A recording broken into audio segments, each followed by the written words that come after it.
flower box, and we are making wreaths, but we're not doing the greenery portion of the wreath because that's pretty straightforward. We are actually accessorizing our wreath.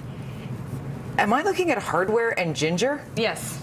I love the idea of using edibles, but I also like the idea of turning it on its ear a little bit. So I wanted an organic one, but also with bits from the hardware store. So if you can get close, there's little screws and bolts and such. Literally, screws from the hardware store. These are chunks of ginger. We've got cotton. What about these little polished stones? How did you get those on there? I used sticky dashes, which is a floral thing, but double-sided tape would work too. And wreaths are very forgiving. So you can kind of just jam everything in there. So it's basically whatever you have kicking around the house coupled with one trip down the aisle at the hardware store. Yeah, I just used what was already around. So creative. And look at you, just made it look that much more beautiful with a piece of wire. You're good. What's going on with Copacabana wreath here? I thought maybe Halloween costumes could be turned into Christmas things. So this is actually a dyed pampas grass, but if you have a feather boa, and lots of us do, and then lots of us do. At the last minute, you can tuck in fresh flowers if you have a dinner or something coming. You get the kids involved; they can do whatever. And here at the end, we have the more traditional of the wreaths. So you're going to do this one.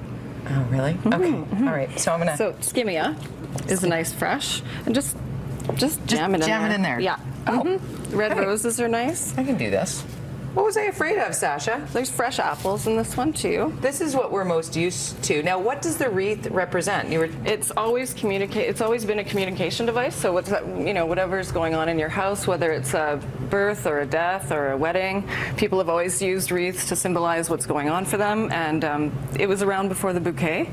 Really? So it's a good idea to just have fun with it and tell your story a little bit. You know what? I think I'm going to do a Lego one with Brady. Right? Why wouldn't you? Extra stuff kicking around the house. I have Lego. Tennis balls. Right? Right. I love your style.